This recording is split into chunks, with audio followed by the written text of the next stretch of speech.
Santapan Harian, Kamis, 21 Juli 2022.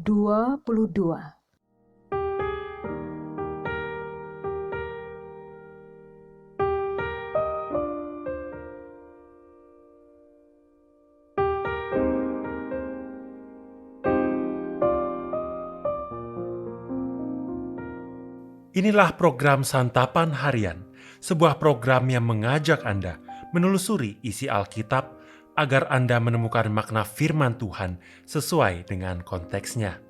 Santapan Harian tertuju bagi Anda yang ingin memiliki kehidupan rohani yang segar, kuat, dan sigap.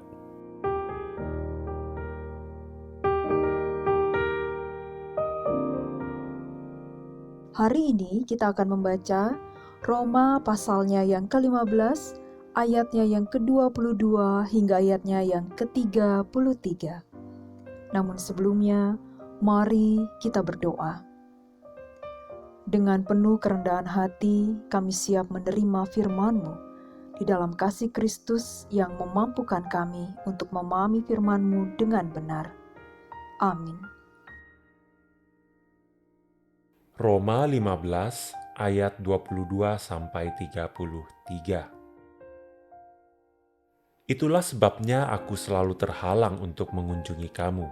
Tetapi sekarang karena aku tidak lagi mempunyai tempat kerja di daerah ini, dan karena aku telah beberapa tahun lamanya ingin mengunjungi kamu, aku harap dalam perjalananku ke Spanyol, aku dapat singgah di tempatmu dan bertemu dengan kamu, sehingga kamu dapat mengantarkan aku ke sana, setelah aku seketika menikmati pertemuan dengan kamu.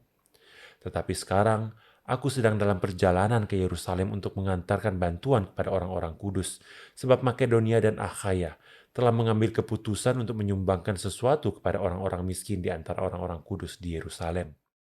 Keputusan itu memang telah mereka ambil, tetapi itu adalah kewajiban mereka.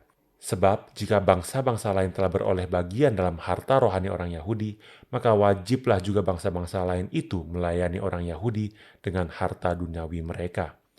Apabila aku sudah menunaikan tugas itu dan sudah menyerahkan hasil usaha bangsa-bangsa lain kepada mereka, aku akan berangkat ke Spanyol melalui kota kamu. Dan aku tahu bahwa jika aku datang mengunjungi kamu, aku akan melakukannya dengan penuh berkat Kristus.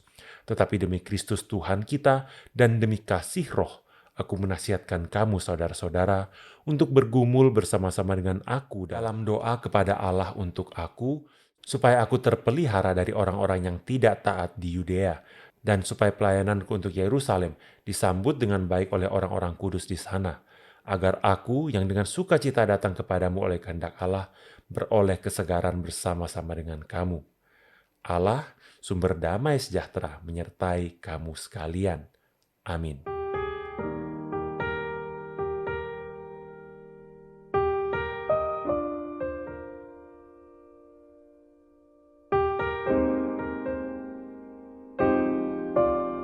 Sahabat Santapan Harian, kita tentu punya prioritas dalam hidup ini. Prioritas mengacu pada pilihan hidup yang mengutamakan yang terpenting di antara yang penting.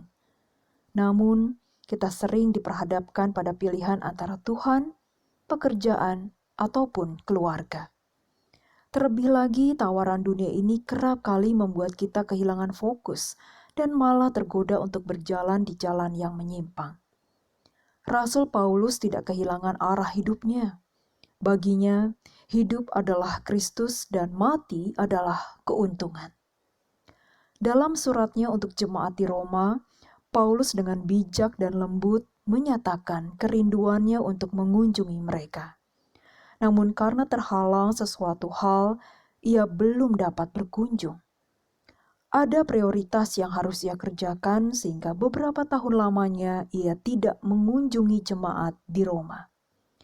Namun ia berharap akan dapat mengunjungi mereka dalam perjalanannya ke Spanyol. Paulus menjelaskan bahwa masih ada tugas lain yang harus ia kerjakan. Ia harus mengantarkan bantuan kepada orang-orang yang membutuhkan. Ia berjanji setelah menunaikan tugasnya, ia akan segera mengunjungi orang-orang Kristen di Roma. Ia juga meminta dukungan jemaat supaya ia dapat melayani di tempat yang akan ia kunjungi nanti.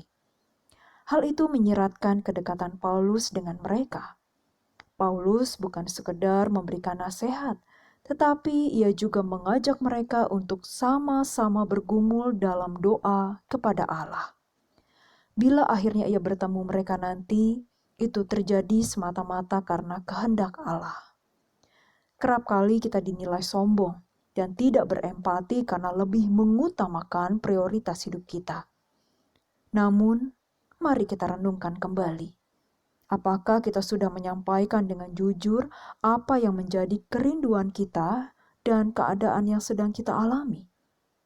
Mari kita ikuti teladan Rasul Paulus yang mau menyampaikan kerinduannya dan keadaan yang sedang ia hadapi kepada jemaat di Roma.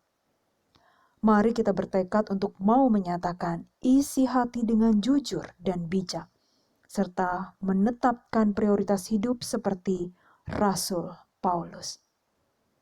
Mari kita berdoa. Kaulah satu-satunya yang kami andalkan, satu-satunya yang kami percaya. Engkau sumber kekuatan, pengharapan, dan kedamaian. Engkaulah yang utama di dalam hidup ini.